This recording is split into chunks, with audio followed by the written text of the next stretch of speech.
তাই ফ্রেন্ড, এই বিয়ে বাড়িতে ককটেল না মকটেল ছিল, চলো পুরো ভিডিও দেখো তো বুঝতে পারবে। আমার ড্রেসআপটা এরকম ছিল। তো এখানে পাপড়ি চাট ছিল, বিয়ে বাড়িটায় প্রচুর প্রচুর লোক ছিল। তো পুরো মেলার মতো এখানে মোমো দেওয়া হচ্ছিল, গরম গরম বানিয়ে স্টার্টারে মোমো দেওয়া হচ্ছিল, ফুচকা ছিল, চিকেন পাকোড়া ছিল, আইসক্রিম ছিল, কফি ছিল।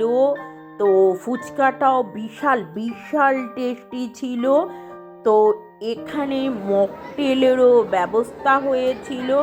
তো নানা রকম তোমার যে যেরকম চাইছে, পাইনাপেল হোক, ম্যাঙ্গো জুস হোক, যাই হোক সমস্ত কিছু দেওয়া হচ্ছে। তো আমি বৌদি জমিয়ে একটু গল্প করে নিলাম। তো আমার ড্রেসআপটা এরকম ছিল।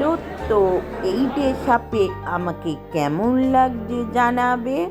তো শাড়িটা ভীষণ ভীষণ ভারী ছিল। না যাব না করে 1 ঘন্টার মধ্যে এই ড্রেসআপটা করেছি। কেন বৌদি আর দাদা ভীষণ রাগ করছিল যাব না শুনে। খুব তাড়াতাড়ি করে 1 ঘন্টার মধ্যে এরকম ড্রেসআপটা করে নিয়েছিলাম। আমি মোমোগুলো খুব টেস্টি ছিল, পাপড়ি চাটটাও টেস্টি ছিল। আসতে 1.5 ঘন্টা লেগে গেছিল। তো বেবিকর্নটাও দারুণ ছিল, আইসক্রিমটাও ব্যাপক ছিল। তো মেন কোর্সে চলে গেলাম। বাটার নান, মাটন বিরিয়ানি, ফিশ ফ্রাই, পনির, মিষ্টি, সমস্ত কিঞ্চাপ, চেনা বাটোরা, চাপ চাপ না যাবা কিছু ছিল। তো আইসক্রিম, তোমার পানটাও ব্যাপক ছিল, ঝর্ণা ছিল পানটার সাইড দিয়ে সাইড দিয়ে। মোট কথা কোনো কথা হবে না, না জবাব। অসাধারণ বিয়ে বাড়িটা ছিল।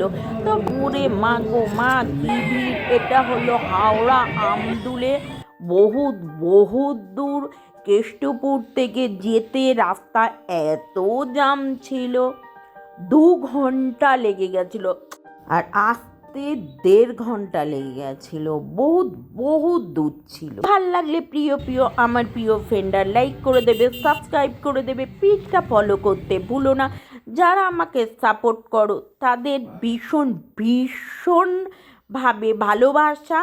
আর যারা সাপোর্ট করো না, তো আমার ভিডিও দেখতে থাকো, অবশ্যই সাপোর্ট করবে, নিশ্চয়ই ভালো লাগবে। তো ভালো লাগলে তোমরাও সাবস্ক্রাইব করে দিও। তো টাটা, বাই বাই। আবার দেখা হবে নতুন একটা ফাটাফাটি জামদার ভিডিওতে। ভালো থাকবেন, সুস্থ থাকবেন। তো টাটা।